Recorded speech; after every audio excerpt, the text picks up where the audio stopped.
This is the ZMAR Podcast. Elite Benefits of America helps small and mid-sized companies with their health insurance programs. And now, your host, Butch ZMAR. Well, welcome back to the ZMAR Podcast. Today, I'm going to bring on a guest that's all over Chicago networking, shaking hands. His name is Carlos Savas, and he brings a lot to the table in the CFO world, and I'm going to let him do a background on him and what he does for a living, and then we'll get into a good conversation about what businesses should be looking for going forward. Thanks so much for having me, Butch. Appreciate you and Elite Benefits putting this together and the great content that you put out consistently to help executives and mid-sized business owners. Yep. So my name is Carlos Savas. I'm a principal at Pro CFO Partners. We serve as fractional CFOs for mid-sized businesses, typically between $5 and $100 million in revenue. We want to be working within these companies as the CFO and trusted partner to the owner, CEO, and members of the leadership team to help these businesses grow, set clear objectives, and ultimately achieve those goals and milestones. Yeah, and a lot of businesses go through a lot of those changes, right? And they up and down. And of course, I always say from startup to sell off or acquisition to some degree. And so, but a lot has changed over the last even 5 to 10 years, but let alone COVID. So what are some of the businesses facing today and dealing with having a CFO in their back pocket, whether it's internal or not? What are some of the dynamics that change, and why is there more? It seems more of a demand to have CFOs even on a smaller level than years before. You've touched on two great things, so I'll separate them and discuss the advantages of being an in-house and full-time CFO versus an outsourced or fractional professional on the team. And then I'll touch what I think are some characteristics of businesses that have been successful and been able to thrive in these past 2 years, especially since COVID has put great strain and pressure in a multitude of areas for mid-sized companies. So we do not want to be thought of as consultants or be a resource outside the company. We want to be inside the company. We want to be thought of as an equal, as a partner. We just might not be there 100% of the time. And to many of the people we interact with, either inside the company or outside our client, they might not realize that we're working with a few businesses at the same time. And that's an indication to us that we've got a good engagement and a good relationship and are going to be able to be effective with that business, because it looks like and we're operating as if we were there full time. The reason that I think an outsourced model or a fractional model is working at the C-level or more senior professional service level is because we want to focus on things that are going to truly impact the company and have a meaningful impact and be a large and significant contribution, rather than if you were there full time, you sometimes can get pulled into activities that are not strategic, that would be better done by a mid-level professional. It can be done better because that's their day-to-day activity. They're going to just do it more quickly and do it competently and at a lower cost.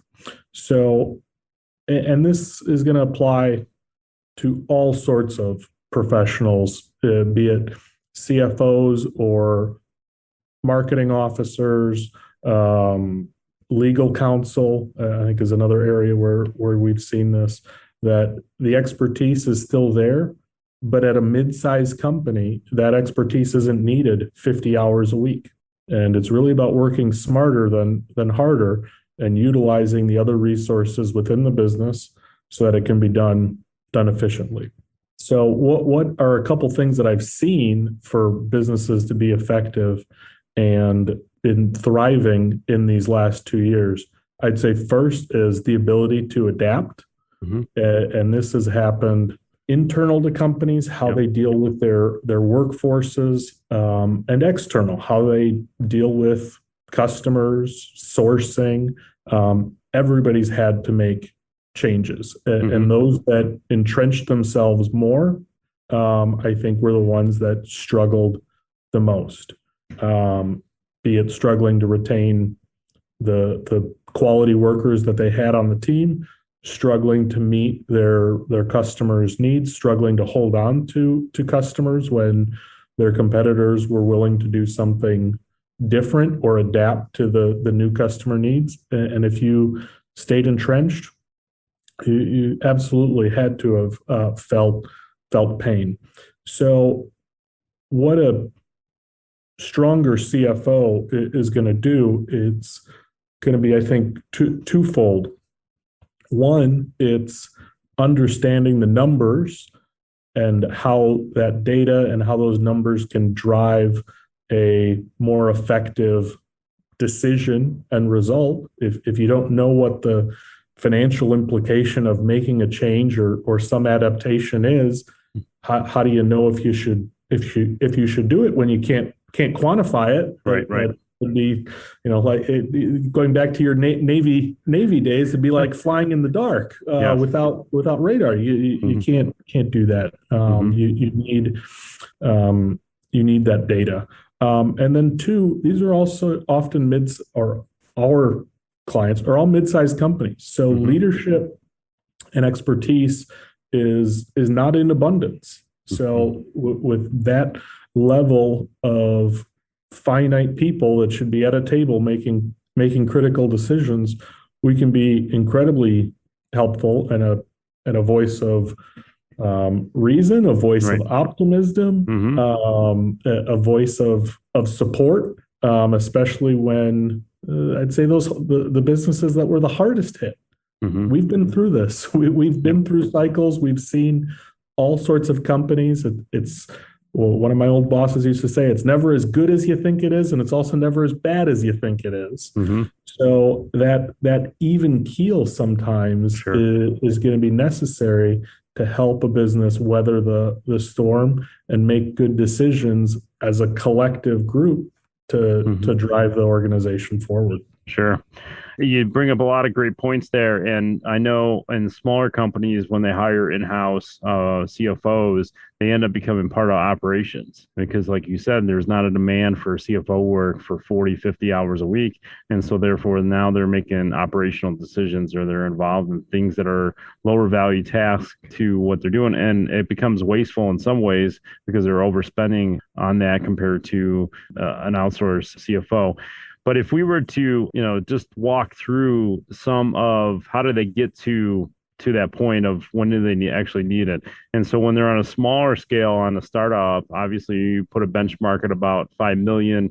I'm sure you'll talk to people that are a little bit under that to try to give them some guidance. But when a startup company is growing, like what are some things that they should be really focused on from a financial standpoint to get ready for that growth when they start entering that market where they should start looking for the outsourced CFO? What are some of the things that they should be working on or focused on? Because a lot of small businesses make a lot of mistakes, but maybe one or two tips that might be able to get them to that point a little faster. Absolutely. So I think here are the couple things that I would look out for. One is making important financial decisions and what's going to be the larger impact and the impact down the road. And when you've got to start to put numbers to it, that's a great foray for us and time to get into the conversation.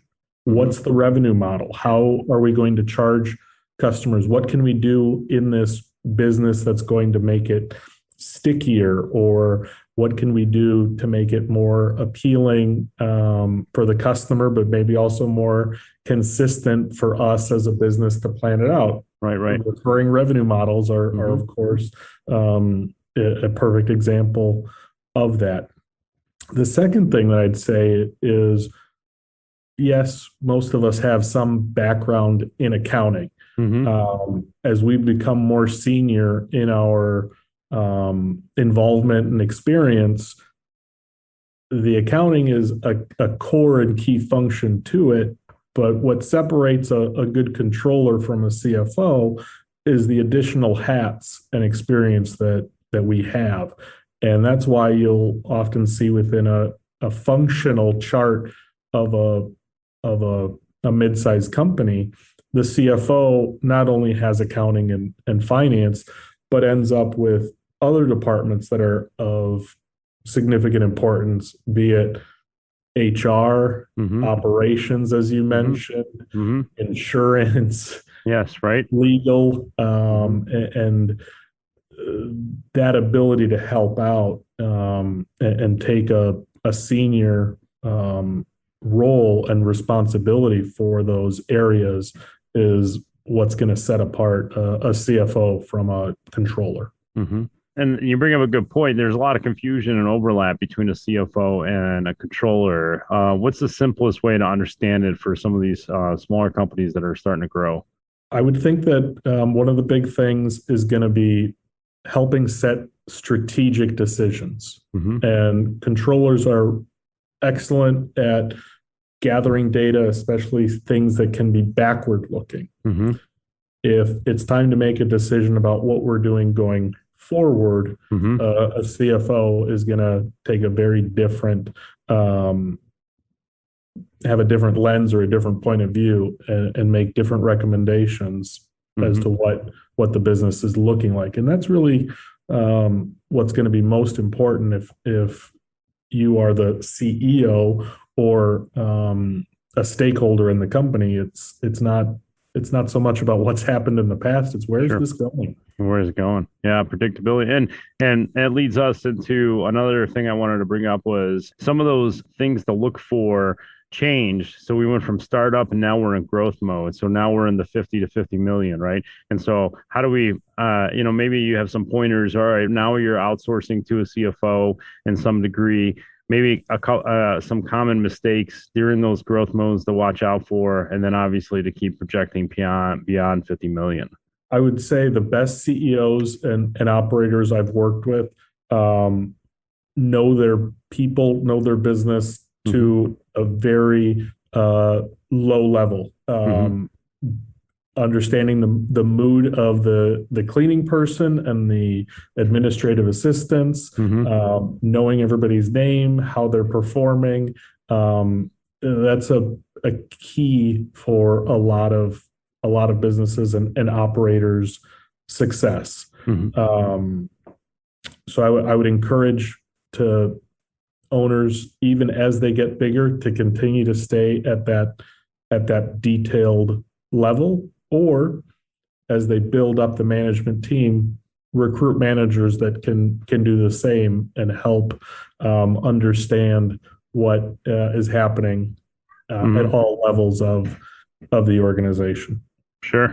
Say the other big thing there, and it ties in, is there are going to be roadblocks or places where you're going to get resistance, and I might equate it to the running discussion we were having before we launched the podcast. And runners that do marathons or ultra marathons or 50 milers are going to talk about experiences of suddenly at mile 16 it just hit me and I couldn't get through it, and that's going to happen multiple times in a business's growth trajectory. There are going to be points, and it can be operational, it can be people, it can be culture, but understanding when those barriers come up, what is the best way to get around it, and you use that. I think it's sort of like a childhood rhyming game or something, but it's like, do we go around it? Do we go over it? Do we go through it? Right. But every time you're going to get that wall, what's the best path to get through it? And there's no right answer or universal answer, but it's going to happen because there are so many barriers that are and obstacles that come to a business that started from nothing to get to 100 million. Yeah, for sure. And you're right. And what I've learned in the running world is that you mentioned 16 miles. It's different for everybody, right? And so like I usually like personally, I've never had a problem 16 to 20 miles. It was 22 and 24 miles that was a pain, right? And I'll get it earlier too. So like there's times even at 4 or 5 miles it's a pain. I got to push through, and then it might happen again at 13, and then it doesn't happen until later. And referencing businesses, right? That milestone to push through the wall could vary, right? And so it could be early on, it could be later, it could be in the middle, and it's at different points. And it could be one of those things where it's like a leaky pipe, right? You seal one piece of it, and then there's more pressure going out of another end, and then you're sealing that again, and it's just constant. And while running can sometimes or often is an individual sport, think of it like a team or a relay race, and that's probably the hardest type of decision as a business is going from startup to successful exit, is realizing that one of the team members who was so great when this was a sprint type of race, right, isn't the right runner on the team to make this endurance race. And what can be done to change the responsibilities of them on the team and giving them a shorter leg? Or do you have to substitute them out, that they're no longer the team member that's needed? And those can be incredibly hard decisions, because as much as the accounting function and reputation might be cold and numerical, most of these businesses are going to be driven by people, relationships, and switching a teammate is going to be the much harder decision that an owner has to make. If you own a business, Elite Benefits of America wants to remind you that health insurance open enrollments are either happening now or coming very quickly. And this is the time to review and implement a healthcare plan to make or keep you as the employer of choice. Deadlines for open enrollment range between November 1st and January 1st. Get ahead of the curve. The Small Business Special Enrollment Period, part of the Affordable Care Act, now allows employers with 49 employees and under to offer health benefits without contributing a dime to the employee plan. Help your employees save money on taxes with health insurance they're already paying for with their hard-earned dollars. Butch Zemar from Elite Benefits of America wants you to reach out to him today. Visit elitebenefits.net or call 708-535-3006. So you had mentioned in that last segment about exit, right? And so we've seen it a little bit on our side, but not to the number details, but I've heard, through the grapevine of some of the acquisitions when some people finally get to that peak where they're ready to retire. Maybe they're done. And then there's a number of reasons. They have partners and they just want out. There's also financial issues that get to that point, right? So, and businesses that thrive and they're able to grow, they have to change the books, right? And so, or at least get things in order, because when it's just you looking at the books with the CFO, you can get away with a lot more. But what are some of the things that you recommend, or just a couple things to share with our audience of when you're looking for that exit or the acquisition for whatever reason, mergers for that matter to merge together and be stronger? What are some of the mistakes and maybe some things to look for leading into that conversation? Then again, tying it back to why you need a CFO to help guide through that process. Great question. Probably my favorite thing to do within our practice is working with businesses that are thinking of a sale and an exit. That was where I began my career, was selling mid-size companies. That's the lens that I bring to every relationship I have, is understanding what's the business worth and what can we do to make it worth more. My first advice would be do what you can to think about this years in advance for a proper and orderly exit, and one where certain risks can be mitigated. It's much tougher, and there will be likely a lower value if something tragic is happening and time is working against the owner at the same time. So make the list of positive attributes about the company, the customer relationships, if there's any sort of IP, geography, et cetera. And then also make a list of the challenges within the business. And some of them can be corrected if you're planning this for a couple of years ahead of time.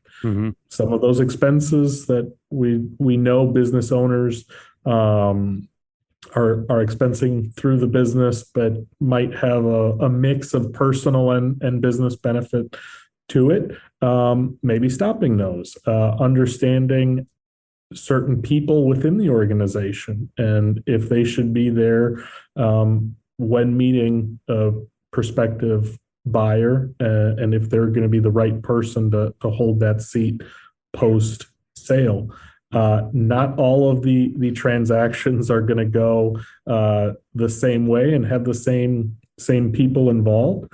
So to the extent that an owner is clear about what their desires are, and it can be sometimes a partial exit and getting a second bite at the apple, or throwing up the hands, handing over the keys, and 3 months later they're on the beach. That's a different plan as well. So having those goals laid out and then doing what you can to mitigate those to get through the transaction successfully are the two things I would focus. And I could see somebody working so hard and getting to that point, right? Whether it's a boom, like they grow to 50 or 100 million or more, and then they're just out, or somebody that works that long of a career. And I couldn't think about any other way without having the guidance, right? And the insight, the lens, like you said, to go through that channel, because it could be nerve-wracking. The mistakes could be costly. You could lose out on a lot of stuff along the way.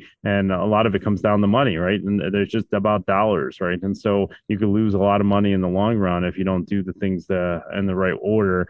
And then also it could reflect on the sale or what you actually pull from the business at that point.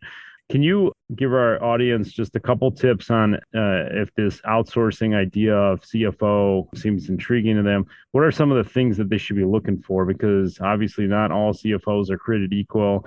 And we joked before we went on the call that there's some CPAs out there that can't get a job, so now they consider themselves CFOs, and it's a different lens, right? They just do different things. A lot of CPAs in general do a lot of tax returns and bookkeeping, which is part of the puzzle, but just not the whole picture. But what are some of the things they should be looking for when they're sourcing for a CFO? I would say having ambitions to grow significantly would be one good indicator. Needing clarity on what's the strategy and the differentiator of the business and what's going to make it truly special. And then thirdly, wanting a partner that's going to not only give financial reasons and numbers and data to support decisions, but also understand contextually why non-numerical things matter and can improve the business and create value for the company.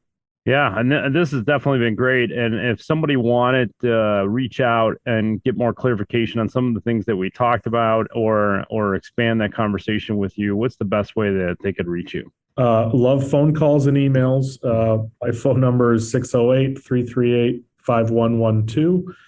Email is carlos.sava, S-A-V-A, @procfopartners.com. And we have a website, procfopartners.com. You can read about my bio as well as my 25 partners here in Chicago as well as New York, and see if there's a CFO who's got the experience that is a match for your business. That's awesome. And I'll include those in the show notes so that way they don't have to click rewind to try to get all that information. But I definitely appreciate your time and your expertise.